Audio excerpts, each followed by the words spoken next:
लोकांच्या कल्याणाचे, जनतेच्या कल्याणाचे मुद्दे सरकारपर्यंत पोहोचवायचं आणि जनतेचा आवाज बनून जनतेच्या कल्याणाचे, हिताचे निर्णय घ्यायला लावायचं।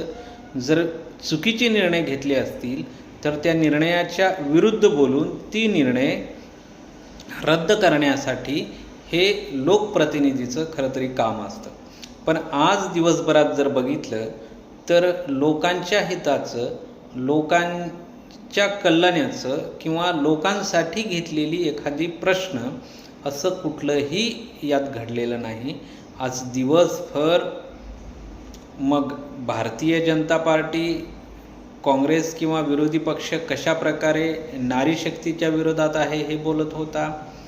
मग काँग्रेस किंवा मग सुप्रियाताई सुळे असतील, हे महिला आरक्षण बिल अगोदरच मंजूर केलेलं आहे आणि आत्ता जे ठेवलेलं होतं ते मतदारसंघ पुनर्रचना यासाठीचं ठेवलेलं होतं। अशा प्रकारची म्हणजे आपली आपली बाजू मांडण्याचा प्रयत्न प्रत्येक पक्षांनी आज दिवसभर आपल्याला बघायला मिळाला।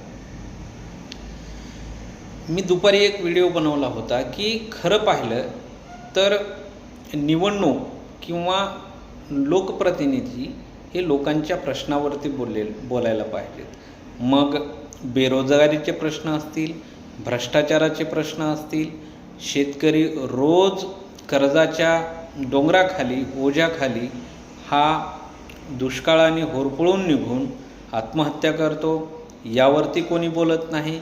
किंवा मग हे जे अवकाळी पावसांनी शेतकऱ्यांचं नुकसान झालं याचे पंचनामे करा, असंही कोणी बोलत नाही।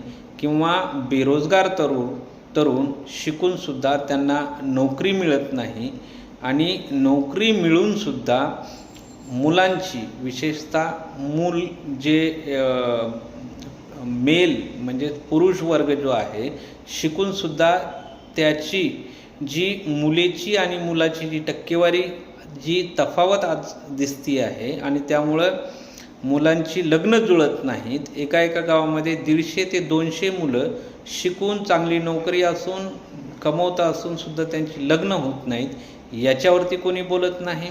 महिला सुरक्षतेवरती कोणी बोलत नाही किंवा सार्वजनिक बस प्रवास कसा सुखकर केला जाईल यावरती बोलत नाहीत किंवा रस्ते सुधारले पाहिजेत याच्यावरती कोणी बोलत नाही।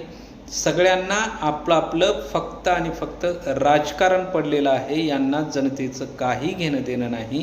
सगळेच एका माळेची मणी आहेत।